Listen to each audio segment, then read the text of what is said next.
So as regular listeners know, Mike, the user prompt is the way we start all our episodes of Ctrl-Alt-Speech. We have a kind of has a special place in our hearts for the fact that it's so key for getting users of the internet to say what they think, to write in, little boxes online. And so we do it every single week. But because it's the festive season, we've decided to use a Christmassy app, and we've decided to go for the portable North Pole app, which is not one that I use regularly, I must say. But I want you to kind of respond to its prompt, which is talk to Santa, ask your questions. Oh, well, that is an interesting prompt. As a Jew, I don't often talk to Santa. Not a big user of the portable North Pole app. No. But if I have a chance, given this opportunity. But you usually don't ask questions of Santa, right? You ask for things. So I think what I would like is some time this holiday season to just recoup and regather and catch up on sleep and have nothing crazy happen in the world at large, let alone the world of online speech and trust and safety. Could use a little break, Ben. I'm exhausted. Yeah, I feel you. I think if I was to ask Santa something, it would be, what is the best way to get rid of man flu quick? Because I've come down with something and, I've dragged myself out of bed to come and record Ctrl-Alt-Speech. And, I sound like Pat Butcher, which is a very niche UK reference for our no idea for our British-based listeners, but it hasn't done well for my vocal cords. So we'll see how this goes. This could go any direction. This between the two of us, I'm exhausted. You're sick. This is going to be a great episode. Buckle up, everyone.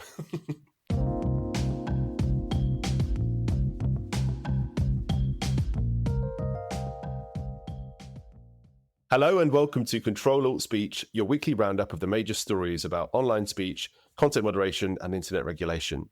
It's December the 18th, 2025, and this week we're talking about why Meta seemingly hates women, why Meta seemingly hates the internet at large, and for something a little bit different, what Meta is doing to keep children safe online. I promise you there are other stories as well. My name is Ben Whitelaw. I'm the founder and editor of Everything in Moderation. I'm desperately, desperately sick, but I'm here to support my co-host, Mike Masnick, founder and editor of Tech Dirt, who sounds like you'd rather be somewhere else doing other things. No. Why is it that this time of year is such a chaotic, kind of crazy time of year? I mean, there's always just everybody trying to get certain things done by the end of the year. And then I think this year is just overwhelming in general. There's obviously a lot going on in the world. And then, lots of people are sick. I think I have a very low level, maybe, sickness. Yeah. I have this sort of small lingering headache in the back of my head, but not anything more serious than that. It's just a lot's going on and it's just, but no, I am happy I am here because this is definitely a highlight of the week. Always to get to talk to you, and I appreciate you dragging yourself out of your sick bed. Look at us bringing the Christmas cheer.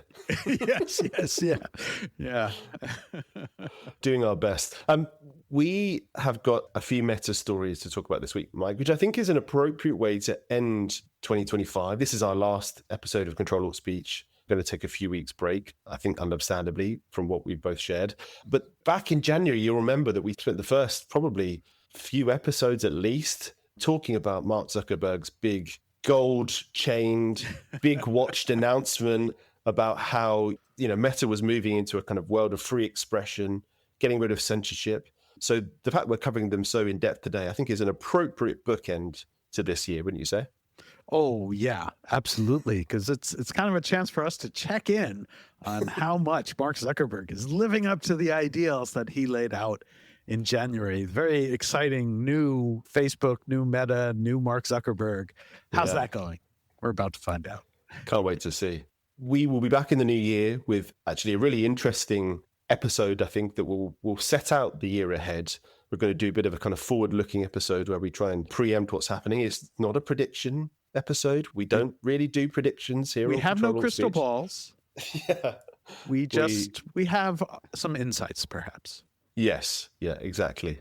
So yeah, listeners will have to use this episode and drag it out for the course of the holiday season, but they can also spend their much needed downtime by leaving a review or a rating for the podcast wherever they get their podcasts. Apple, Spotify, the niche platforms that I know you listen on, Mike, they're all places where we need ratings and reviews to help us get discovered going into 2026. I think it's going to be a big year for online speech and content moderation. And so your support is very, very valued, very, very welcome. Thank you to everyone who's been listening this year. But yeah, make sure you leave a rating review when you can. So let's move into our first story this week, Mike. This is Meta's kind of first strike, I'd say, in the Ctrl-Alt-Speech podcast this week. As you know, in the content moderation enforcement systems, you get a number of strikes if you're a user who doesn't follow policies. And I would class this as its first strike today. It's a story that I think kind of went a bit under the radar. Didn't get a lot of traction as far as I saw, but a really interesting one. It could be from any year really in the past 10 years, Mike. This is a story that could have come in 2024 when Instagram users got restricted from sharing content about LGBTQ rights issues. It could have been in a story that came in 2022 when Meta removed posts related to abortion bills on the back of Roe versus Wade. And it could even be a post that, you could almost trace back to the Free the Nipple protests in 2013, such as the kind of, feels like we've been talking about this kind of story forever and ever. This latest version is Meta restricting and removing hundreds of accounts related to over 50 organizations across the world, providing help and support and information regarding abortion, LGBTQ access, information about women's health. And as of October, a lot of these organizations are seeing their accounts shadow banned, the reach restricted, and in some cases being taken off the platform completely. It's a piece of work done by an organization and nonprofit called Repro Uncensored. And they have essentially got a process by which these organizations can notify them when something like this happens. And so they've produced this report of all of the different reports that they've received over the course of the last few months. And it's a pretty shocking document, Mike. It's been covered by The Guardian, who often write up some of these stories about Meta's most egregious, policy fails. And it's a pretty shocking thing, basically. A lot of these organizations are very small. They're not just organizations you maybe haven't heard of or are based in kind of parts of the world where this is more likely to happen. Many of these organizations are from Europe, from the UK, some in the US as well. And again, it's quite a shocking state of affairs.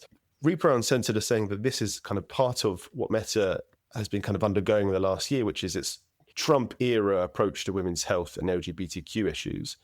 And they've also flagged the fact that many of these organizations haven't been able to get in touch with Meta or had their appeals or questions answered appropriately, and in some cases have been kind of totally blanked. But it's left lots of women, LGBTQ plus people and marginalized groups essentially unable to get the information they need because of sudden decisions made in the background to take accounts down. Are we in the kind of is this a kind of story that will never die? Are we going to have to contend with this for the rest of the time? Well, let me remind you, Ben, that content moderation at scale is impossible to do well. I wonder who came up with that. It's a phrase. I've heard it somewhere. So this is, it's interesting in a variety of ways. Obviously there's a story here, and I think The Guardian covers it well, and Repro Uncensored has some data to back up what they're claiming about these things being taken down. It's always difficult to evaluate some of these stories because, so Meta's response to all of this is, well, in most cases, we are just enforcing our rules. If organizations violate our rules, they can face temporary suspensions or bans, and that's all this is. And in a few cases, they said we made a mistake that they since corrected. And that is the same story that we have always heard about content moderation going back forever. And some of that is probably true. I don't think that they're being disingenuous in saying that, because there's always some story behind this. And one of the reasons why content moderation at scale is impossible to do well, unless you sort of believe in the new Dave Wilner approved approach that he's going to fix that, is that something happens that we don't know, with each of these accounts. Like, it's easy to present them in a way that sounds bad. you don't know what they presented or specifically what rule was violated, and that creates a problem. Now, in the article themselves, some of the organizations complain. It's like, well, they don't tell us exactly what we did wrong, so we don't even know what we did wrong. And it is also one of the big challenges of content moderation that happens all the time, which is that is its own struggle, because how transparent do you want to be? In one sense, you want organizations to be transparent and say, you did this violated a rule, and therefore that's why we had to ban you. But we also know that becomes really problematic when you have bad actors who come back and sort of rules lawyer you or use that information to figure out how they can just sort of tiptoe around the rules and still do bad things without actually tripping the wire. And so a lot of companies get to this point where they sort of give you a general sense of, you violated this rule or this part of our terms of service, and we're not going to deal with it. Because it sucks if you're a good actor who gets caught in that. But if you're a bad actor, you don't want to give them necessarily too much information. Now, the other part of this is that for all the talk, especially over the last, let's say, 8 years, of anti-conservative bias in content moderation, the reality has always been, in some sense, the opposite. The reality has always been that marginalized groups are much more likely to get caught in various bans and for violating rules, whether legitimate or not. And a lot of that just comes down to the determination of how do you interpret and how do you enforce these rules, but often things around, abortion, for example. There's a bunch of ways that discussions around abortion can trip various rules. And they can be perfectly benign sounding rules, like advertising medicine online, right? That can trip a bunch of different rules. There are a whole bunch of areas where rules can get broken, even from well-meaning groups, and that has to be dealt with. And how do you balance those things and how do you figure those things out? But the reality is that historically, rules get enforced against marginalized groups much more often. The whole they're just targeting conservatives was always nonsense. In fact, what we found out was that, especially with both Meta and Twitter for years, was that they sort of had two sets of rules and gave better treatment to high-profile political conservative accounts to try and avoid the appearance of bias, even though the reality was that they much more frequently broke the actual rules. Right. But the marginalized groups, groups for LGBTQ plus, et cetera, weren't as high profile, would get banned all the time, and, didn't have the same recourse. And some of it is just like, yes, they may actually legitimately be violating the rules. Some of it may be accidents, but it is really tough to tell from the outside what is actually happening. Now, the one other element in all of this, tying it all together and bringing it back around to Mark Zuckerberg at the beginning of this year, saying, we were too quick to be banning all these folks, and that was a mistake, and we're taking this new approach, and we're really going to lean away from doing bans, and we're going to allow much more speech, and if people have problems, we're going to have this wonderful new community notes and blah, blah, blah, blah, blah. And the fact that we are now still here, and it's still marginalized groups, LGBTQ groups, all of that, and they're still getting banned, it makes me question how honest and genuine Mark Zuckerberg was being at the beginning of the year. Now, I have lots of other reasons to question how earnest he was in those comments and how much of it was really targeted for an audience of one, the same guy who 3 months earlier had said he wanted to put him in jail for the rest of his life. But I think this highlights, even if we say this is, unfortunately, this is sort of standard fare for how trust and safety works, is that these groups often face excessive targeting and excessive rules violations for whatever reason. The fact that Zuckerberg went out there and claimed that they were changing their ways to make sure that there were fewer accidental bans. I mean, that was part of the point. He's like, we were too aggressive. We're going to roll back those rules so that we're banning way fewer people. But these groups are not seeing that. And so I think the real story here is calling out how much nonsense Zuckerberg's statement was, and how that was really just evidence of even further, because again, there's evidence going back basically a decade now that they bent over backwards to have a separate set of rules for conservative, high-profile political accounts. And now the real announcement from Zuckerberg was that they were taking that even further and would do less to ban those, but everybody else still gets screwed. Yeah, it does feel very familiar, doesn't it? And as you say, it's a kind of weird deja vu back to that moment at the start of the year, which I thought we'd been done talking about. That image haunts my dreams, Ben. Yeah. And so the question is like, is Meta kind of doing this on purpose? Is this baked in to the product and the policies? Is it part of the way that the platform works now? Because you could argue this is kind of systematic. This is I get that doing it hard at scale is a thing. Impossible at scale, Ben. Impossible, not just hard. I get that it's impossible, but it is not really following its own rules here. Some of the accounts, some of the organizations who had their accounts taken down were reinstated, as the report from Repro Uncensored makes clear. And EFF has done some really good work in the past 18 months or so, documenting cases where Meta hasn't followed its own rules.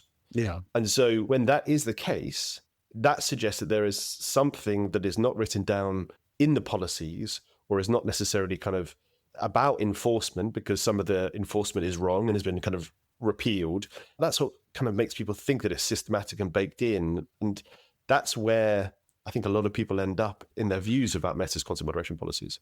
Yeah, I tend to, on that one point, I tend to give Meta the benefit of the doubt. That I very much doubt that this is systematic and done on purpose. I don't think this was a case where the company in any way, shape, or form said, like, we're targeting these groups. And some of the argument that is being made, and is mentioned in the Guardian article, is this idea that this is sort of, going in the other extreme, pro-Trumpian, we're going to take down these groups that tend to be against Trump and against MAGA. I don't think there's like a conscious decision of we're going to suppress these groups. I do think that they, as an organization, they are trying to enforce their rules.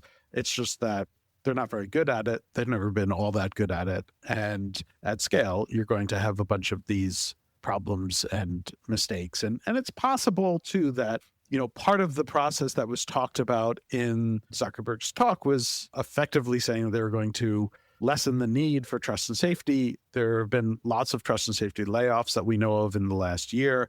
It is possible they just have fewer people there who can review these things and catch the mistakes. I don't think it's a ideological attack. I think it's, a combination of general incompetence and maybe lower staffing levels. Yeah. Too big to get it right, not interested in trying to get it right, I think is how I'd sum it up. Yeah, I think that's fair. Yeah.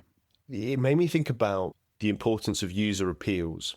And we talked about this quite a lot in relation to the Digital Services Act in Europe. But there is this almost like magic article, Article 21, which is about user appeals. There are these user appeal bodies being set up now in Europe where organizations like the ones affected in this case, if based in Europe, would be able to go to these user appeal bodies and have them essentially kind of mediate with the platforms in order to get a response. This is kind of why I got excited about user appeals in the first place. They're only relevant to Europe, which is, I think, one of the issues. But does stories like this make you think that that is the kind of way forward? And does it kind of give you hope in a way that some of these organizations will be able to get some kind of, there'll be some sort of adjudication happening if they decide to go down the user appeal route? Yeah, I mean, conceptually, it's interesting. And the Article 21 stuff has always been interesting in the EU, not in Europe entirely, because, Ben, I believe you're in Europe, but no longer a member of the EU. Don't remind me. Don't remind me. But yeah, I mean, part of what comes across here and that I do think is important is that, a lot of these groups said they reached out to people at Meta and basically didn't get any answers or didn't get any response or any clarity, and the appeals seemed to go nowhere. And that often happens. That is also not a new thing. That is sort of a system-wide problem across almost all of social media, in that internal appeals processes are a complete mess, and every single company is completely overwhelmed, and it is often very difficult to do appeals in a reasonable manner. And that means that even the appeals that do reach some sort of adjudication are often done badly. It's a mess. And so the idea that is now in place in the EU of a set of third-party adjudication bodies is actually really exciting as a different kind of approach that could be useful. But I think, as we've seen, we may have talked about on the podcast. I can't remember. I can't remember last week, let alone everything we've talked about this year.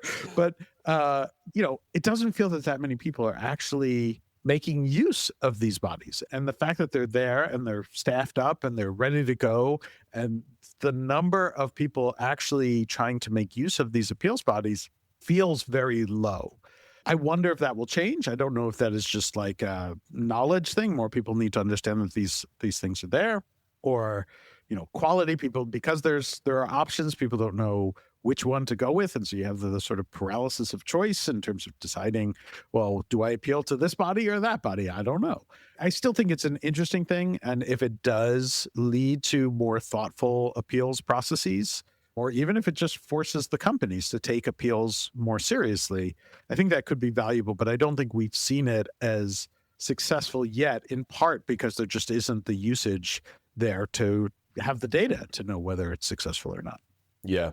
I think it was one of the few times you were away this year, Mike. I got Thomas Hughes from one of the appeals bodies to come in and co-host the podcast. And he had just published a report about the number of people who'd used Appeal Center Europe, ACE as it's known. And it was in the kind of low tens of thousands, probably just above 10,000 if I remember rightly. And then a lot of those, a good chunk of them were not eligible to be processed by ACE. So if you multiply that across I think probably 10 or 11 appeals bodies there are now, it's still a relatively small number.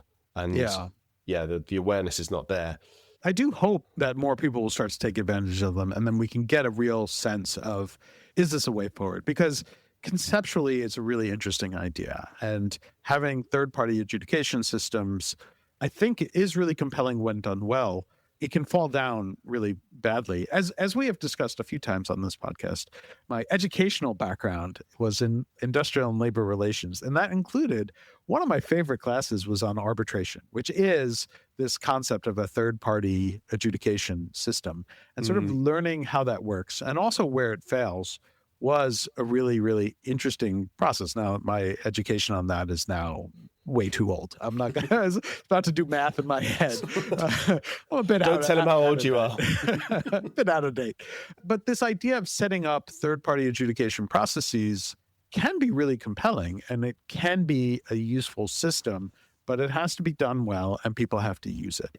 And so we just haven't gotten there yet at the numbers that are necessary to make it, to have it make a real difference. Yeah.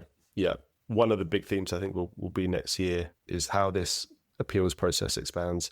I'm looking forward to it, even though I'm not in Europe and I'm not in the EU. And boy.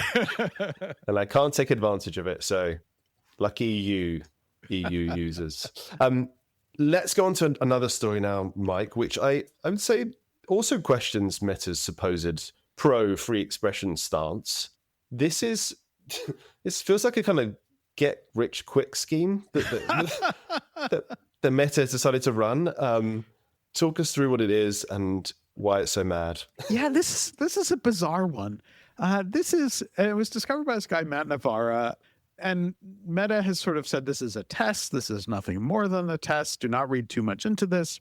But effectively, for Facebook, for a segment of Facebook users who have professional accounts. So this is not you're just on Facebook to send pictures to your grandmother or whatever. Not that anybody does that now, Mike, let's be honest. Yeah, perhaps. I have no idea. I haven't used Facebook in years, so I have no idea what people use it for anymore.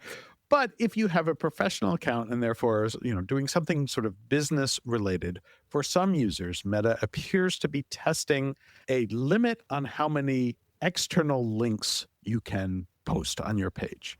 And that test seems to be taking a number of different forms. This is because it is a test, but it appears that if you post more than a certain number of links, they don't appear as links, but rather they will appear as plain text. There are a few different variations on this that have been reported. Matt Navarra, who first sort of posted about this, he's been getting more and more examples from people. So he keeps updating it and showing different versions of what he's seeing. And so some people were able to not post links in their post, but then in a comment, they would do it, which has become quite common across social media as Facebook, Threads, LinkedIn, Twitter, or X have all sort of downranked posts that have links to external sites because they want to keep you in the site. So this seems to be a sort of cranking up the level of that, where it used to be if you put a link, we're going to downrank you and your posts are not going to show up. Here it's taking it even farther and saying you can only post 2 links before we block you unless you pay. And so this is then ties into another story that we have talked about in the past, which is the paid for verification. Right. So this was something that Elon Musk innovated on, let's say, with Twitter, where he turned verification, which had been a process for helping users understand who they were communicating with and were they legitimate, into what he thought was the cash cow business model. Does not seem to have worked out that way. Also, it's incurred him a rather large 130 million euro fine. Yes, from the EU. So doubly bad for business. Yes, very, very bad for business. But just, changing the very nature of what verification is into one that it became, can you pay X amount of money? And then we'll give you a blue check on your account. And Mark Zuckerberg actually fairly quickly followed suit and said, oh, hey, here's something we can do. And so they added a paid for verification system as well. And the way this appears to work is that if you are in the paid for verification system, you have unlimited links that you can add to your posts, which basically means, hey, you need to pay to link outside of Facebook, which is quite a move, right? I mean, there's always been this issue of Facebook, and going back a decade or more, sort of trying to convince the world that the entire internet is contained within the walls of Facebook and you never should need to go elsewhere. And every app or service or content you should need, you can say, all right, I mean, they had their free basics program for a while where they're providing internet service to people in various countries where you only got access to Facebook. You could get on not the internet, but on Facebook's internet. And this is sort of, it feels like a continuation of that kind of thinking of we want to keep everybody in our walled garden. And it is a very siloed place that we control. And if you want to do anything external, you need to pay us more money. This just seems so counter to everything that the open web is supposed to be about.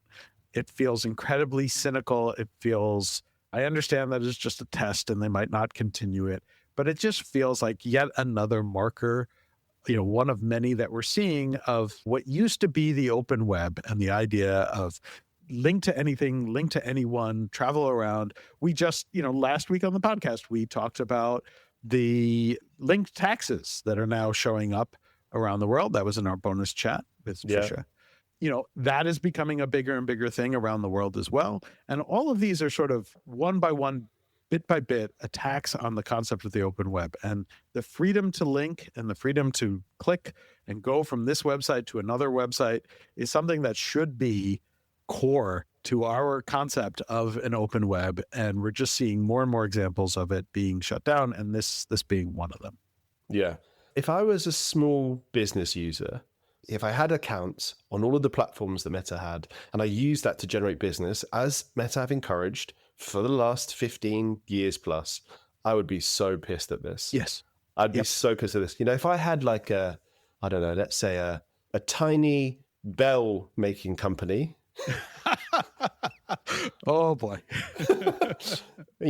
Obviously you'd buy one. And absolutely. For the use on the podcast. But if I had a tiny bell making company and I had an e-commerce store and I linked to that, obviously on Instagram, they don't really care about links. They've always kind of, shied away from links.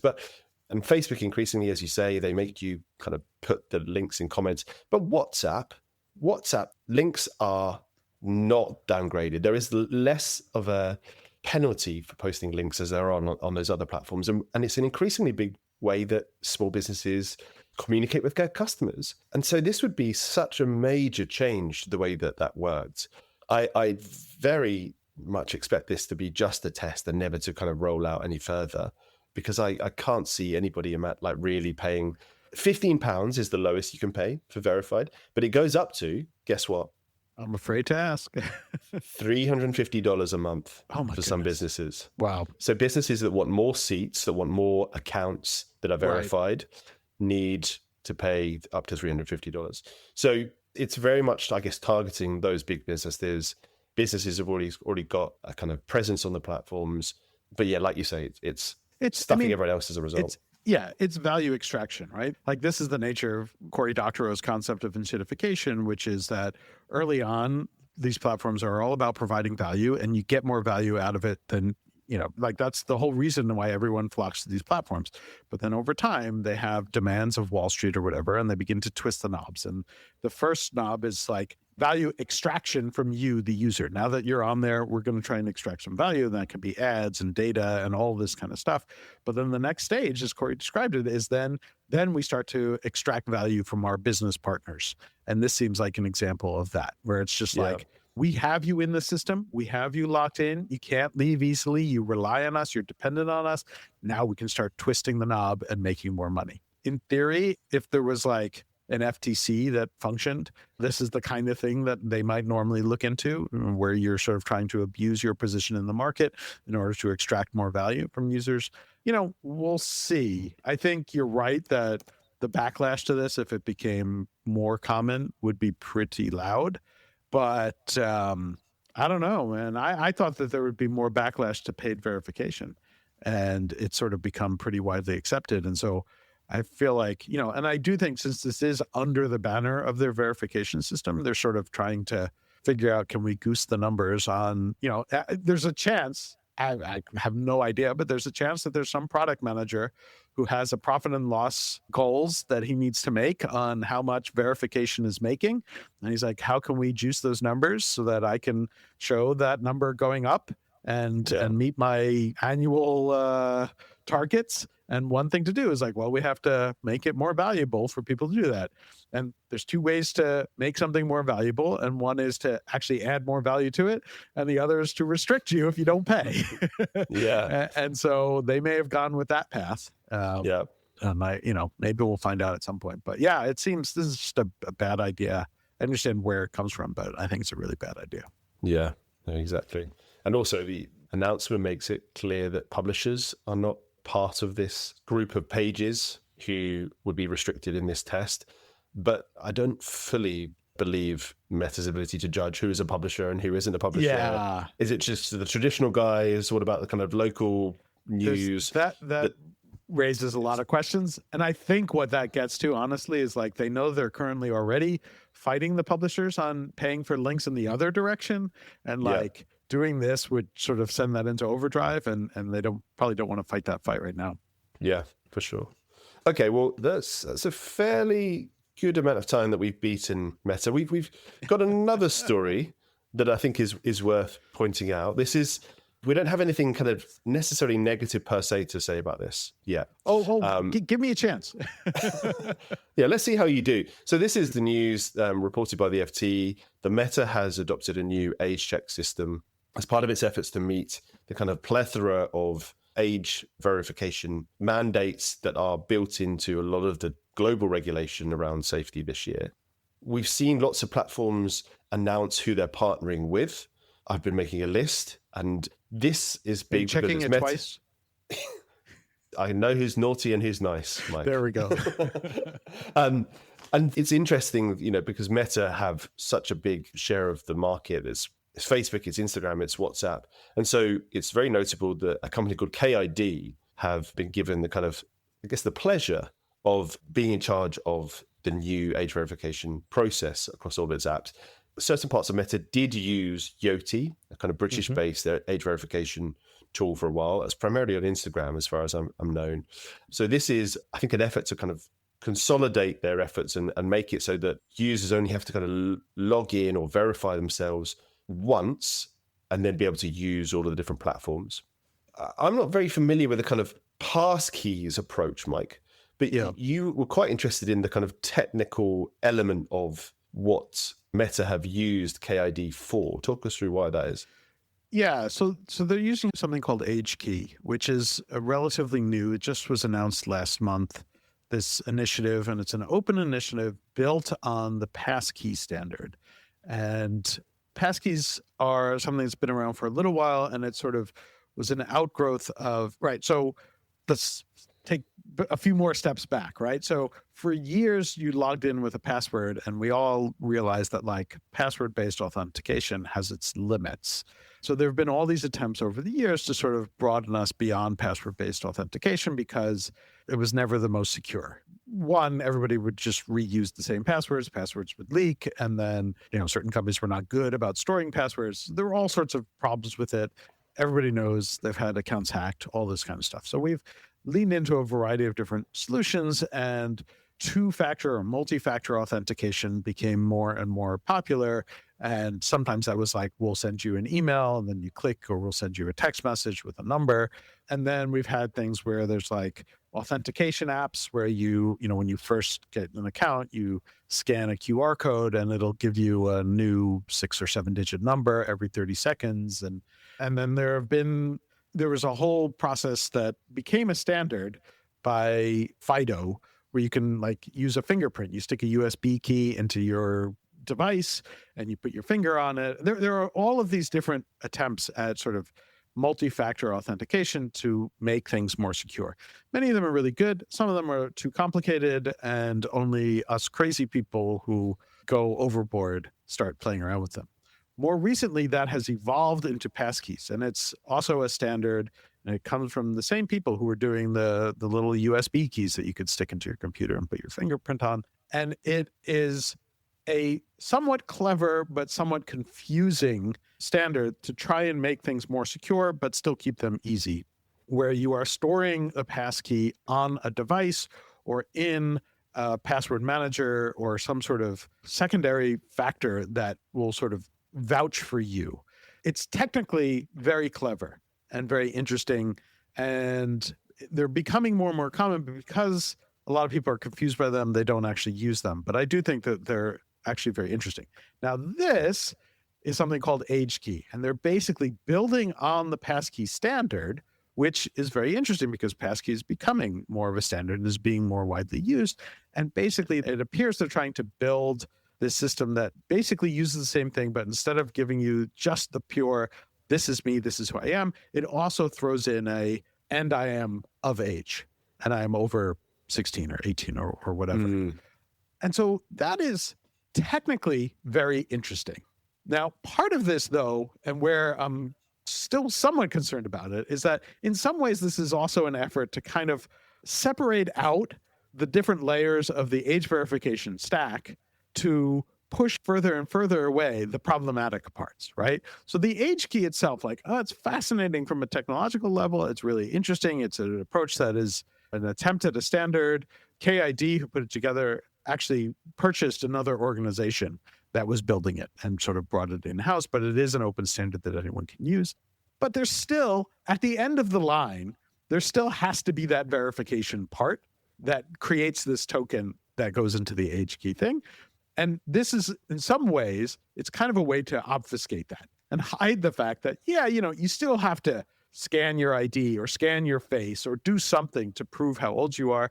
And that is always a risk. And that is where there's always the concerns about who's doing that? How is that being kept? Is that being kept private?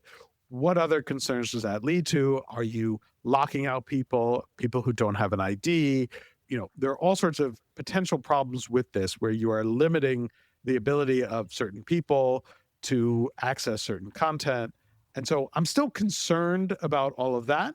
But from a technological standpoint of how they're approaching it, it's interesting that it's this open standard. It's done in a way that it strikes me as fairly clever. But I think much of that is done in service of obfuscating the problematic parts and kind of handing them off to somebody else and saying, you deal with this. We're just going to be this nice little token provider in the middle. And then we can sort of whitewash the fact that there's still bad stuff happening at the point of verification itself. Yeah. So essentially, kind of rather than Meta having the data, the personal data, it will be KID. Or a third party itself who's doing like the initial verification that can then send KIDs, the passkey in some form that says, so, to be clear, like the age key itself will be device specific. So you will store it on your device, but they're sort of providing the token in the first place. We don't need to get into the weeds here. So it's not that they're storing anything.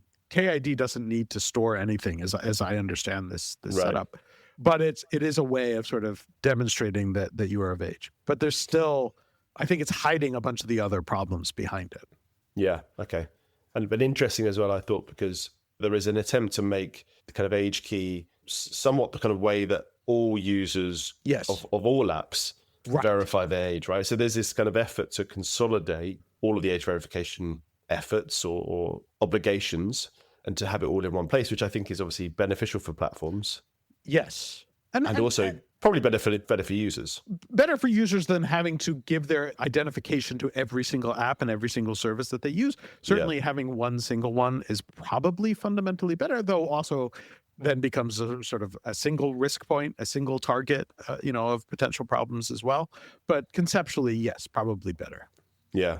And that digital ID space is something we don't really talk about. We kind of increasingly doing so, but there's a lot of really interesting stuff happening in loads of different countries, particularly in the UK, which I'm most familiar with. Yes. Which again, we won't get into today, but I think we'll probably touch on in that first episode in January. But yeah, nothing bad to say per se about Meta at this stage. Not making any judgments. I'm making judgments, Ben. You actually seem quite impressed. So, I think we're being relatively even-handed. I am impressed by the technology. I'm still not happy with the age verification. Yes. To be clear. Cool. So, a few other stories we want to mention in the course of today's episode, Mike. A country that doesn't get a lot of airtime on Ctrl-Alt-Speech, mainly because their approach to online speech is fairly restrictive, let's say. You don't have any, is their approach to online speech. Exactly, but that's why you felt this story is worth a mention. Yeah, this is a non-meta story. We are moving off of meta for now. Finally. This is about Roblox, who we've talked about in other contexts, but this is about Roblox in Russia. So Russia recently banned Roblox. Now, has been sort of suggested, Russia is sort of famously bans lots of apps and lots of speech. They are not a free speech friendly country, and they are not shy about letting you know that they don't believe in free speech and they don't care about your free speech. But the interesting thing here was that they banned Roblox, and it has led to protests in Russia, which is also very rare, because the country does not believe in free speech and sort of has a fairly long and somewhat famous track record of cracking down on free speech and doing all sorts of bad things to people who speak out. And so the fact that a group of people, it's described as several dozen people in the Reuters report on this, in a city in Siberia, so way out there, middle of nowhere, Siberia being the term that people use generally for the middle of nowhere, but this is actually in Siberia. You had a few dozen people who went out with signs protesting the fact that Roblox was banned and calling out the fact that, how ridiculous they thought this was. And that just struck me as notable, right? Just the fact that people are protesting any kind of internet ban in Russia at all is a statement. The fact that it's because the ban is of Roblox is kind of interesting, and just a sign of how frustrated people get, when certain services that they like are being banned, and, where they don't feel that there's a good reason for the ban. You have to be pretty pissed off to go protest in Russia. And especially about Roblox, it's kind of an interesting statement that you would get a bunch of people willing to go out in the snow and speak up about this.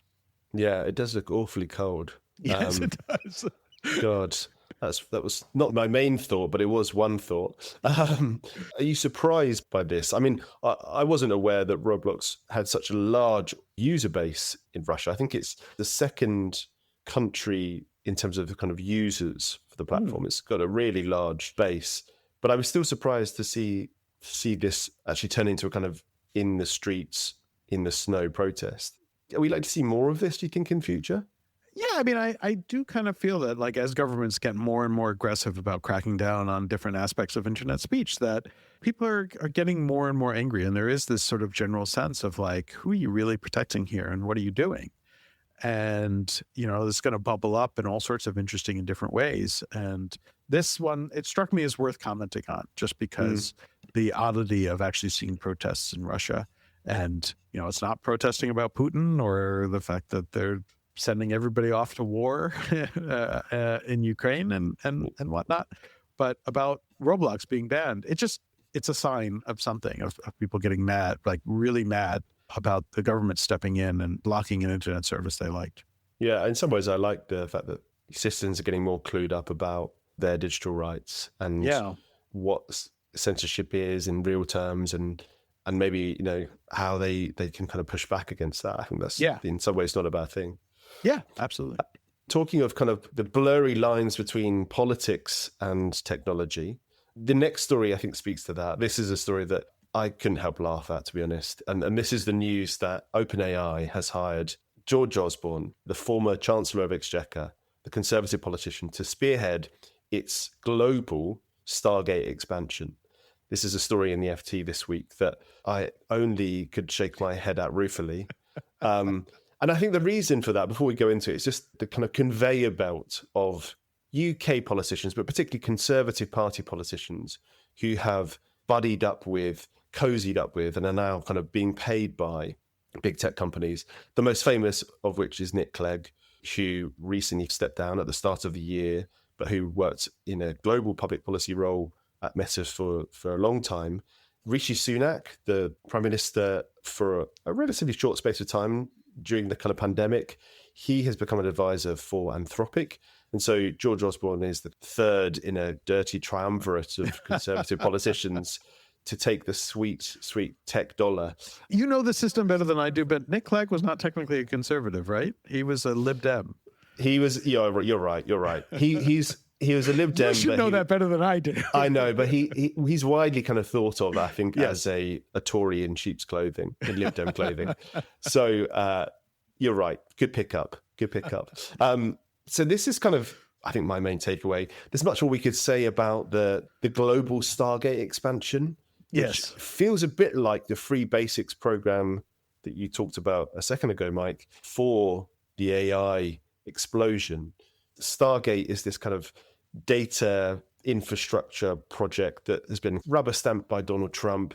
It's been funded by Oracle and SoftBank and is, going to help the US become a kind of leader in global AI. And the expansion of that Stargate program of which Osborne is going to lead, is about helping other countries create that same data infrastructure in their own countries.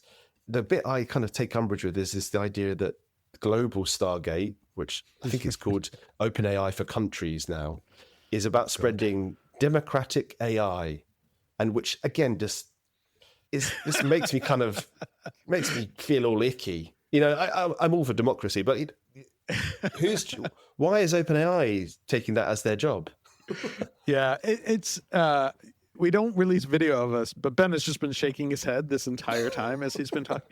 But this is all political, right? I mean, it's interesting because in the article announcing the hiring of George Osborne, there's a quote from, I'm not even sure how to pronounce his name, but Chris Lehane, I think, who's a famous political operator in the U.S., has been involved in a whole bunch of U.S. political campaigns, and is sort of famous as a somewhat sort of like dirty operator, opposition research stuff. The thing that strikes me about this is just how political all this is becoming, right? This is not actually about technology or innovation. This is now all about politics. Yeah. And hiring former politicians is a kind of sign of that. And I don't think that's where, that's not an area you go to if you want good innovation. Once it becomes political, it probably becomes stupid. And it becomes about horse trading and deals and not like certainly what is not best for innovation, and absolutely not what is best for the public. And so putting it under the banner of democracy or democratic AI or whatever is pure marketing, political speech, and is not actually useful. I think that there are all sorts of ways that AI is actually really important and can be really important to democracy and freedom and empowerment and all of these things if done right. But I have very little faith that this announcement is a step in that direction. Yeah, I agree. And it just makes me think, I wish we'd paid I wish we paid our politicians more when they were in power, because they probably wouldn't have to go and do this afterwards, would they? Wouldn't have to cash in. Yeah. But yeah, good on you, George, for another cushy corporate job. We'll round up now, Mike, on a story that is a slight kind of departure from our usual type of stories, but I think concerns one of the big platforms that we often talk about, and I think is a nice milestone, a nice moment to reflect on as we end the year. Yeah, the story that just came out yesterday, that the Oscars, which for many decades, I think since the 1970s, have been presented on ABC, which is the channel that is owned by Disney, are moving off of ABC and are moving to YouTube. They're not moving to a different competing network TV station, but rather to YouTube. And this is a huge statement for the way that the cultural landscape has shifted. It will be streamed free on YouTube, and if you're a paying YouTube TV subscriber, you'll have it and everything, but it will just be streamed through YouTube. It's incredible. Like, I don't think anyone could have predicted this. Now, there's an interesting bit of timing, which is that this week is also exactly 20 years since Saturday Night Live uploaded the video Lazy Sunday to YouTube, which is generally considered the first viral video on YouTube that sort of showed the power of putting professional content on YouTube. There were a few sort of amateur bits of content that maybe went a little bit viral, but that was the first really big, professionally produced for NBC bits of content that went on YouTube and went completely viral and had millions of views. And so 20 years from that to now, YouTube taking over the Oscars, and they have it's a 5-year contract. I think they'll be broadcasting it for at least 5 years, and then we'll see what happens. But it's a big statement about how much of the world of entertainment has moved to the internet, first of all, streaming services second, but YouTube in particular. As you know, it wouldn't have surprised me quite as much if it had gone to like Netflix or something like that. But going to YouTube that's a statement. And I think it's worth noting about the power of the internet and online services and services that cater to user-generated content becoming so central to our cultural moment that I thought it was worth calling out and mentioning. Yeah, you almost think that the internet can't become any more central than it is to our lives. And then something like this happens and you realize that, no, there is still some way to go.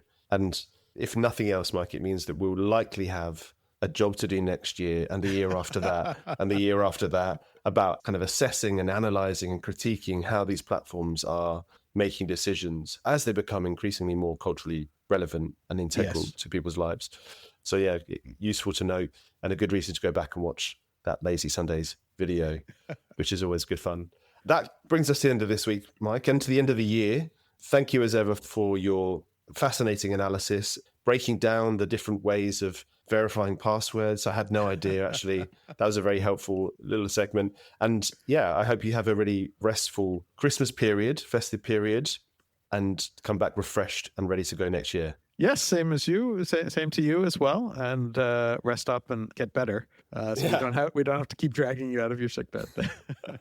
Exactly. And for all listeners who tuned in, thank you for your following us this year, for subscribing, for sharing, for getting in touch. It's really made this year very worthwhile. We're approaching some big milestones on Ctrl-Alt-Speech. We've got a lot of great plans next year, and we'll hope you'll be there for it. So take care and see you next year.